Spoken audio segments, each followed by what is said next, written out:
জীবনের 61 ম্যাচে 56টিতেই অপরাজিত ছিলেন আলী। 62তমটিতে এশিয়ার পেরে উঠলেন না। অদৃশ্য এক শত্রুর কাছে হার মানতে হলো দ্য গ্রেটেস্টকে। আলীর কিংবদন্তি শুরু কবে থেকে? 1942-এর 17 জানুয়ারি জন্ম নেয়া আলী 12 বছর বয়সে নিজের সাইকেল চুরি যাবার পর জেদের বসে শেখা শুরু করেছিলেন মুষ্টিযুদ্ধ। 18 বছর বয়সে বনে যান পেশাদার। এরপর থেকে শুধুই উত্থান। 1960-এর রোম অলিম্পিকে হেভিওয়েট ক্যাটাগরিতে জিতে নেন স্বর্ণপদক। 4 বছর পর সনি লিস্টনকে হারিয়ে যেতেন নিজের প্রথম বিশ্ব চ্যাম্পিয়নশিপ। 67 সালে ভিয়েতনাম যুদ্ধে যেতে অস্বীকৃতি জানানোয় কেড়ে নেওয়া হয় তার হেভিওয়েট টাইটেল ও বক্সিং লাইসেন্স। 71 সালে ফিরে এসে শিরোপার লড়াইয়ে হেরে যান জো ফ্রেজিয়ারের কাছে। 3 বছর পর 33 বছর বয়সে জর্জ ফোরম্যানকে হারিয়ে ফিরে পান নিজের টাইটেল এবং 75 সালে ফ্রেজিয়ারকে হারিয়ে প্রতিশোধ নেন প্রথম ম্যাচে। 1978 সালে লিও স্প্রিন্সকে হারান আলী। সেটিই ছিল তার ক্যারিয়ারের শেষ পেশাদার লড়াই।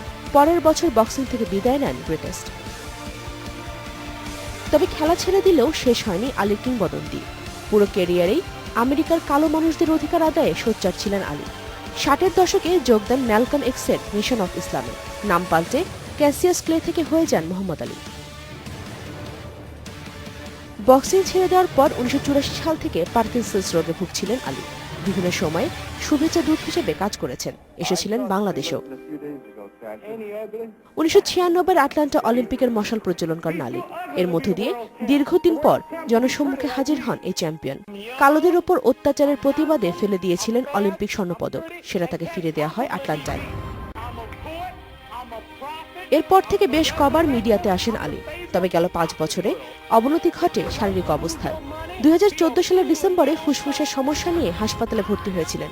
এরপর 2015 সালের জানুয়ারিতেও গুরুতর অসুস্থ হয়ে পড়েন আলী। এবারে অসুস্থ হবার পর ভর্তি করা হয় নিজ শহর ফিনিক্সের একটি হাসপাতালে। শেষ রক্ষা হয়নি। গ্রেটেস্ট আলী জিততে পারেননি জীবনের শেষ বাউট। 74 বছর বয়সে বিদায় নেন সবার কাছ থেকে।